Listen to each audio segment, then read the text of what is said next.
Death by crucifixion was not just execution, it was humiliation, suffering, and slow destruction.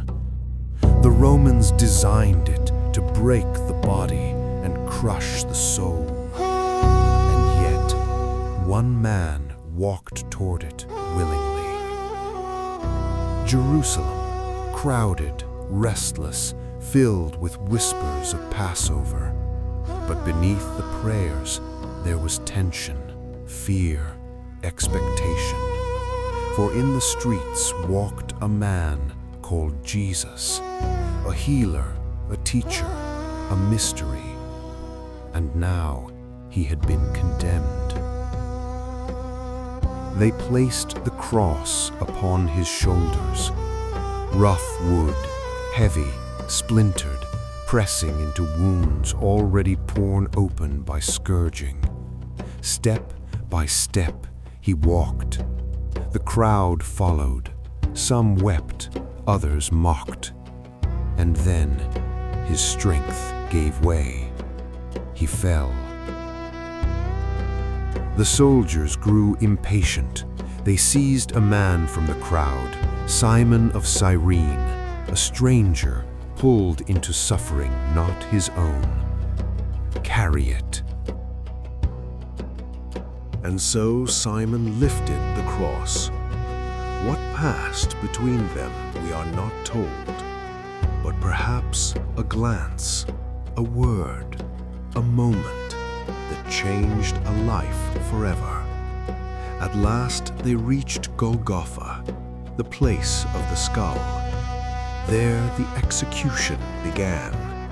Nails driven through flesh, hands, feet. The sound echoed across the hill. The crosses were raised, 3 men, 3 fates, and in the center, Jesus.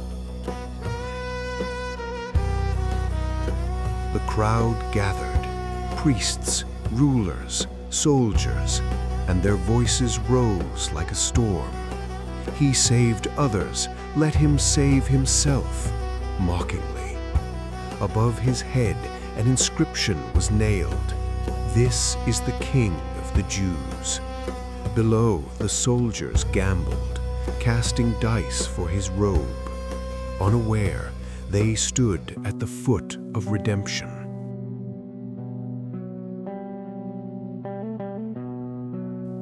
On either side, 2 thieves hung. One cursed him, "Save yourself and us." But the other saw something different. "Do you not fear God?" he said. "We deserve this, but he is innocent." Then he turned, "Lord, remember me when you come into your kingdom." And Jesus answered, "Today you will be with me in paradise." Then darkness fell, the sun hidden. For 3 hours the world stood still, and in that darkness he spoke, "It is finished. Father, into your hands I commend my spirit." And then he died.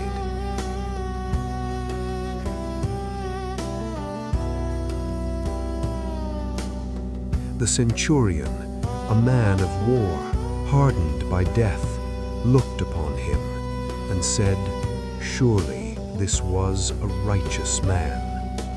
The crowd, once loud, now silent.